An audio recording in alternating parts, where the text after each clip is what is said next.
Hey guys, this is Alex again, and we're gonna try continuing this playthrough and start where we left off. But I did want to note that after reviewing it last time, it did seem like the game volume was a bit loud compared to my voice volume, and I went into the options and this game does not seem to have volume sliders. It just has a button that's an on-off for music and on-off for other sounds. Apparently closed captioning, but I'm not going to use that. So I had to do it just through my computer's Windows volume settings. So hopefully this is going to work. I've got it set at 20% volume right now. Yeah, so that's what we're hoping for. I think last time I had it set at 50% or 40%, and yeah, it was definitely kind of loud last time. So we're gonna try this time. Something else interesting is that I discovered is this game doesn't actually go it says it goes full screen, and you can kind of toggle that into windowed mode as you'd think of it, but it really goes full screen windowed mode, so that if you're doing recording with recording software, it doesn't actually register. If you go to record as record game, it doesn't register the video because it's not a full screen program that is constrains your mouse to the screen and stuff. So you have to actually go to record monitor to record this, at least with OBS, which is what I'm using. Anyways, let's get back into it.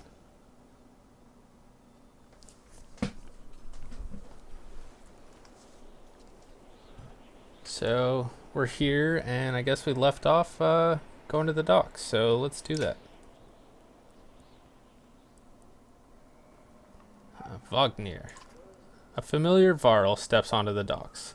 In your mind, you recall a much younger version tramping the halls of Grofheim, abundant in purpose. God, Zubin, you're looking ancient. Comes with being old, and if there is Wagner, there must be Hakon. Must there?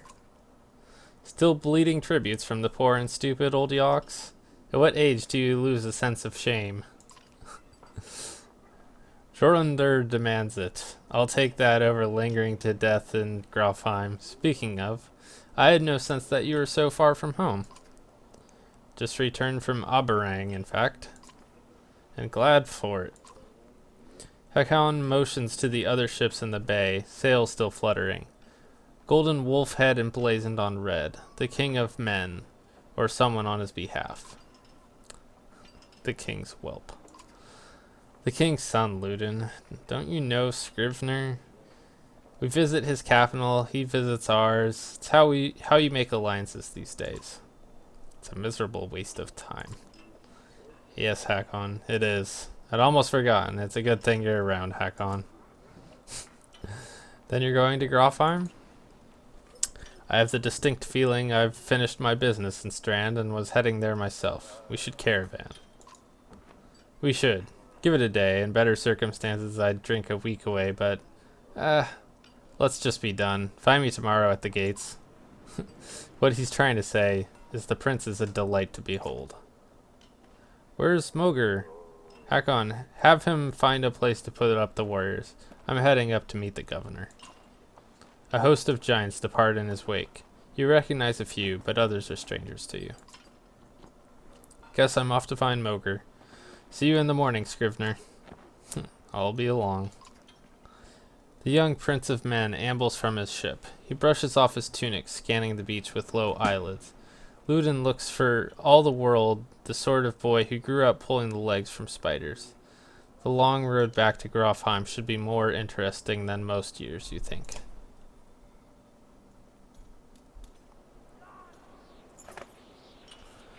Weariness suddenly settles in, and you chuckle to yourself about what an odd day it's been. One of the governor's men at the great hall could find you a place to sleep. On the other hand, if you're going to join Wagner's caravan tomorrow, it might not hurt to share a drink with Hakon, or introduce yourself to the prince they spoke so highly of. I like that these guys are kind of sarcastic. So we're definitely going to go talk to Hakon, see what he's up to. Scrivener! You find Hakon in a mead house surrounded by other Varl. Strand is no stranger to Varl, but rarely sees this many. Hakon waves you over. Went straight for the flagon? Wagner's the one who agreed to pass up a drink. I wasn't invited to the governor's hall anyways. You already missed the massacre. Every year I make the rounds collecting taxes. Every year it's the human settlements that give me trouble. Okay, so I think last video I wasn't sure what he was doing, but it seems he's obviously a tax collector, but more than that, he's collecting tithes, which is kind of like leaders of settlements or and whatnot will like pay an amount that like a tribute that is collected to like a king or someone of that sort to for essentially loyalty. No surprise. What this time? When I got here, the Great Hall was already full of bodies. We added a few more. Ha, humans. I guess if I only lived as long as a Yawk's fart, I might be desperate to make something of myself too. It's not too late to start trying, Hakon. Interesting. So the giants must have, the Varl, the giants must have much longer lifespans than the humans. Hakon let slip a low chuckle. Any Varl could recount his deeds. Known as he is for cutting a swath through Dredge at the Wagner's side in the Second War, and regularly since then. Down here I'm a glorified bodyguard. You might have a point. Just another reason to get back to Grofheim. Soon enough, I imagine. You drink until the mead house becomes overbearing, then step back into the cool air outside.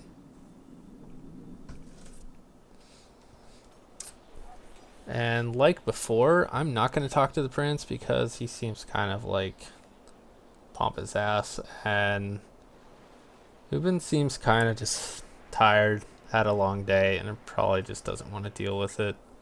So we're just going to go up to the Great Hall, and I think that ends the day. At dawn, you're awoken by a delivery of goods. At least you think it's dawn. Damn hard to tell with the sun that never moves. The governor's crest adorns the supply leathers. All there, just as promised, to your mild surprise. You wonder if Eric had anything to do with that. Oh yeah, that's right. Right in the beginning, they mentioned that the sun had stopped moving in the sky, and then there's so much to figure out about the game, I kind of forgot about it in the moment of figuring out all the combat systems and all that stuff. That's interesting. We'll have to keep that in mind and think about this. I really like this world setting. Your guards take the treasure wagon down to the gates. Wagner is already here. A while later, Ludin and his men appear, groggy and disheveled. Moger steps forward, Wagner's quartermaster, if you recall correctly, in charge of his unwieldy entourage of warriors. You know him only in passing. He asks if you're ready to depart. Yeah, we're ready. Who wants to hang around this place anymore? And all they do is fight amongst each other. You follow Moger and join the others. Usually the smaller doors set in the gates would be enough to enter or leave the city, but the town guards have been told to push them open entirely. They mutter things under their breath that are best not heard. Perhaps the governor expected you to draw a crowd, but there's nothing of the sort. Just frustrated, tired people. Summarizes the Strand well as a whole, you think.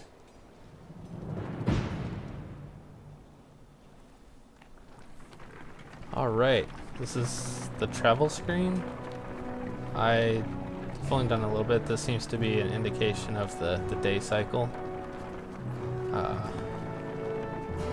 And we had 100 days of supplies before, so I think the larger number of people made it, so that's not going to last as long. And maybe this will give us more control later, but it hasn't really told me how to, and I'm not sure the point yet.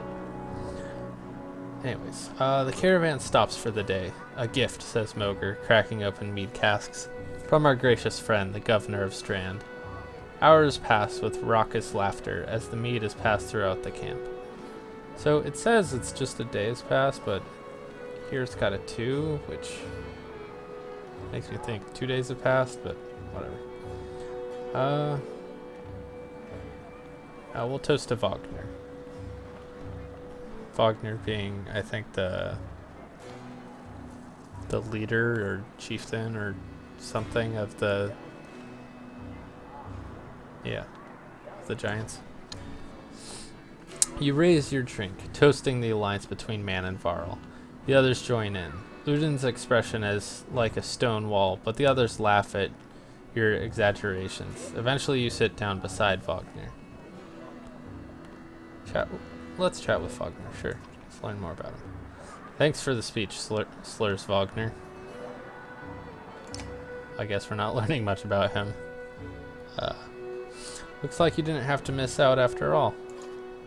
Oh, I guess we were going to talk to him. Just switch screens. Thanks to Mogr. I thought the damned governor would never shut up. Did he give you the history of his entire family? He tried.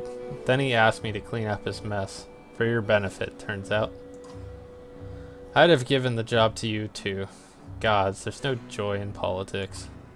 Isn't that the truth? Speaking of, what happens after this business with Ludin?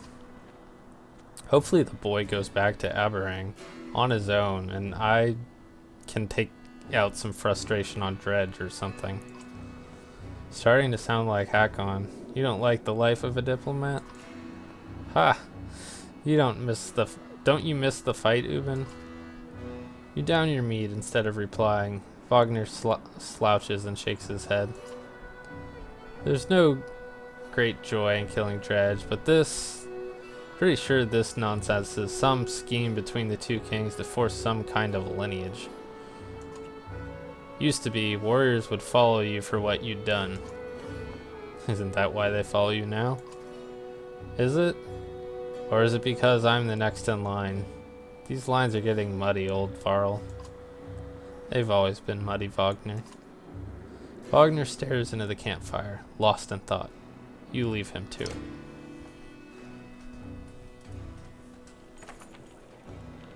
You rise groggily, the campsite a casualty of merriment. Mogr is already kicking warriors awake when you spot Ludin stalking in your direction. He sidesteps sleeping bodies. Better wake up, you nudge Wagner. You're needed. Ah, it's Ludin. Always a pleasure. You look well rested. Wagner releases a caged yawn and receives a hard-eyed stare in return. How long to Grofheim? Ha, we're only 2 days out of Strand, you know. Come, I'll show you on a map.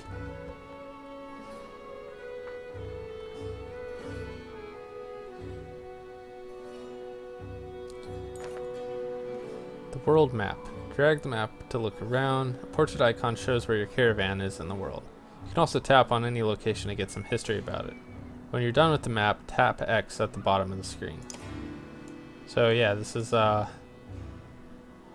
zoomed out as far as I can zoom out and goes all the way from Thunder's Beard. I think that's what it is. Like all the way there in the north.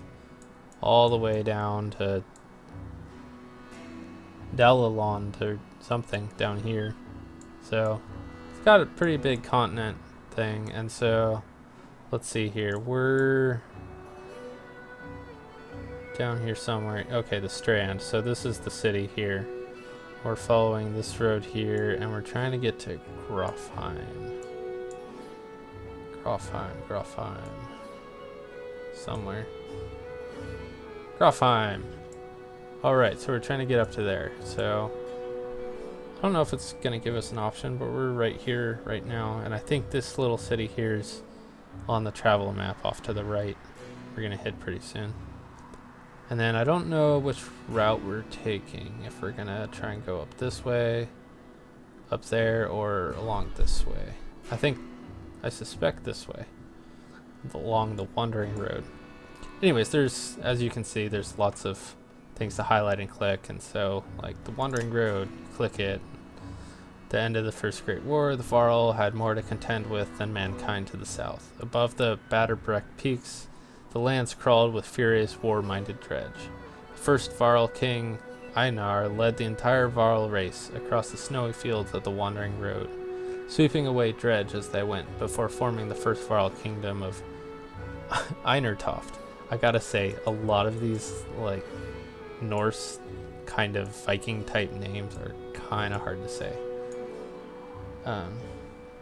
Anyways, I'm not going to click all these things, and I doubt anyone wants to watch me click all these things and read all the information. So let's just click. We're in the land of Huron. The long snowfields, tall mountains, and sparse woods of Huron used to be the gathering place of dredge during the Second Great War. As Varl pushed them ever northward, they took the land and settled it themselves, preferring the cold expanses over the warm, busier lands of men to the south. Now the territory is almost entirely Varl. Alright, well this is all pretty cool, and I like this style, this kind of drawn map style. And I believe we're able to access this from like the travel menu from now on. Anyways, let's get out of here.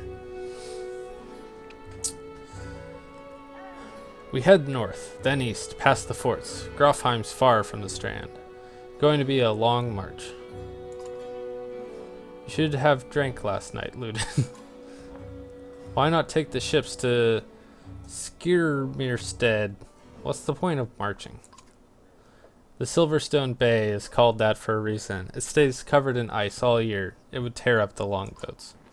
Too bad, though. We could have shown you all the wonders of Skirmirstead.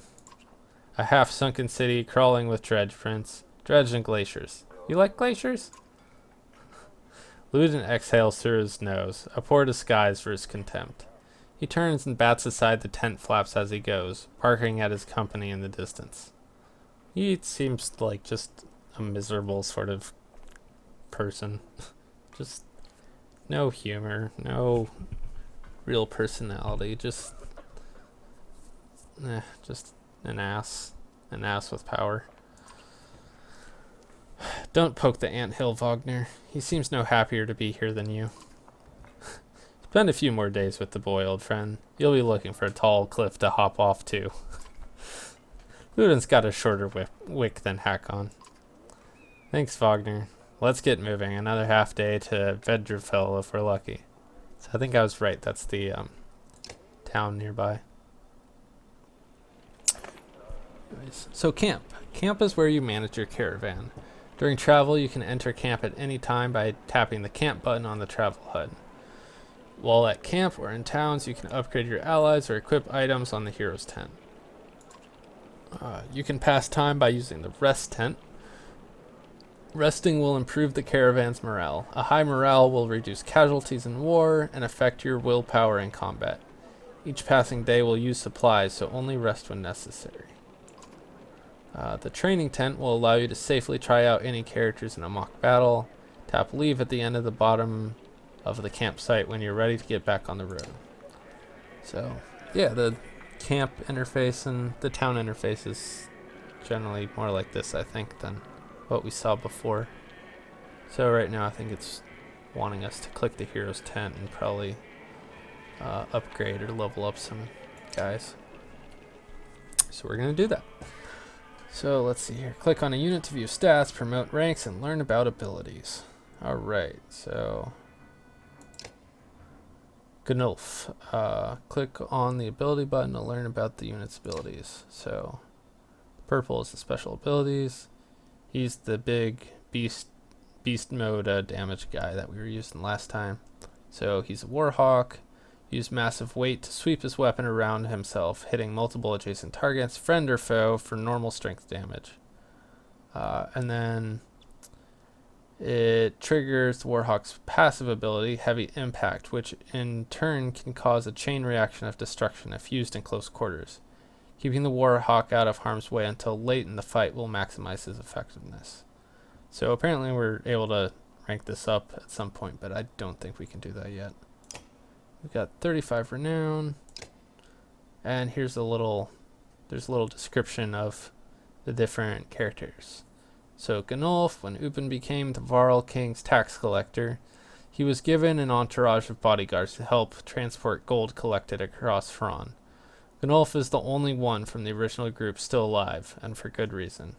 And he's got 5 kills, which pretty good between those 2 battles. So we can promote him. So let's do that. So just for sake of, so it looks like you need 2 kills to level up the first time, and then we've got 35 renown, and I believe it costs renown. So promotion: the greatest warriors on the battlefield are those who live past their first battles to start a journey down the path to legend. Build higher stats, increase your item rank. All cool. So I believe it costs 5 renown. Yeah, so it's going to cost 5 renown from our communal renown pool up here. So that's cool. So we get 2 points to put in stats. So hit points and damage is kind of his shtick. So I'm going to put 1 in strength. And you can't put points just in their skills, at least not yet. So we've got their armor, their strength, their maximum willpower. This is... let's cancel right now. So, come on. There we go. That's what I was looking for. So, that's ability, armor is your mitigation, strength is your hit points and your damage, willpower is that. So the green stat is exertion, is the amount of willpower you can use on any given action. Alright, and then break is the amount of direct damage you can do to an enemy's armor. Interesting. And then, yeah, so this is the number of kills needed to promote to the next rank. Yep, neat. Alright. So we'll just do that. And then, oh, what? We can promote again? Oh, alright. So, and this, oh man, it takes 10 this time, but we're going to do it because he's a beast.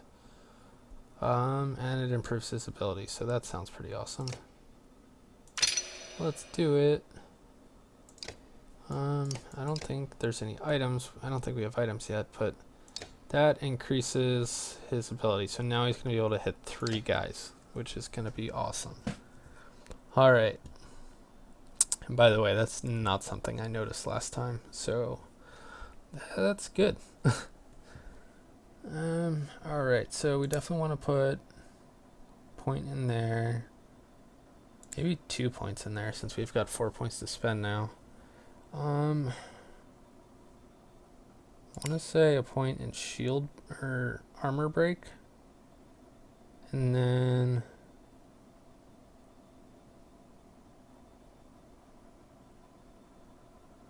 let's put a point into the armor. Let's do that. So that's neat. Yep. Alright, so cool. We got Ludin, who we haven't used yet, so he cannot level, but so Ludin is the Prince of Men, the first heir of a vast kingdom. Though unliked by peers and rivals on account of his high-born attitude, few question his intelligence, combat skills, or courage. So apparently he's at least skilled and not just completely useless, but I still don't like him. But maybe I'll grow to like him. We don't know yet. Hakon, rank 1 War Master. You know what we forgot to do? We're going to check out Ludin's skills. So, Impale. The spearman skewers his enemy, doing normal strength damage before kicking them away, doing knockback and causing them to bleed if they move on their next turn. A character who is bleeding will take 1 strength damage for each space that they move, which can be especially deadly for enemies that are moved against their will. That's interesting. So you can even force the movement and cause them to bleed. Cool. And then the passive, Embolden. Each kill the spearman makes encourages allies to fight harder, granting 1 willpower to the spearman and any adjacent allies. So those are very useful skills. Hakon. Hakon is something of a legend in Varl culture. When he met Vognir, it was during the Second Great War, in which the two became known for cutting a swath through Dredge where others were struggling just to stay alive. Vognir was always the charismatic leader, but there was no question about which of the two would win in a fight. Which makes it sound to me like we want him on our side, so glad he is.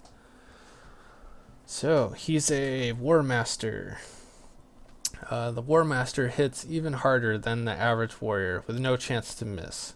He can wreak havoc with an additional +1 strength and +1 break damage to the target, plus bonuses to heavy impact. The Sunring Impact is best used when carefully positioned to impact as many enemies around the target as possible in a single strike. Cool. And then Heavy Impact. This is the passive. The warrior hits so hard that any enemies standing adjacent to his target on a strength attack take 1 strength damage from the shockwave. Hitting a large target like a Varl or a Dredge who takes up 4 tiles can potentially cause an impact across many more victims than hitting a single square target such as a human. Good to know. We'll keep that in mind. And we will go back and Mogr. So, Mogr. He is a rank 1 shield master. Mogur's an old hand in Varl culture, long on the front line of the fight against the Dredge. He's had the occasional brush with leading a clan of his own, but eventually settled well into commanding Vognir's personal army of Varl warriors, and is highly respected among them. And let's check out his abilities. Bring the Pain. The Shield Master strikes an adjacent enemy for armor damage before hunkering down and boosting his passive ability. Return the Favor, to return even more armor damage for 1 turn. By using Bring the Pain, Shield Master can create a forward charge that punishes enemies for ganging up against him. And his Return the Favor. A character who attacks a shield banger? Shield Master? What? I wonder if they made some typos there. Anyways, a character who attacks a shield banger loses 1 point of armor for each strike he makes. Return the Favor triggers every time the shield banger takes damage from an adjacent enemy, which can make it devastating to hit him with attacks that strike multiple times. Cool. So yeah, we have no one else to level up. So I'm going to say it was worth leveling Knolf to 3. Oh, and then, yeah, we can change the turn order if we would like. So I think that's something they don't really tell us until later, but I'm going to do it anyways. So let's do that and then we can have our heavy hitter go last and hopefully make better use of him there. Training, that's just kind of sparring around, rest, and leave.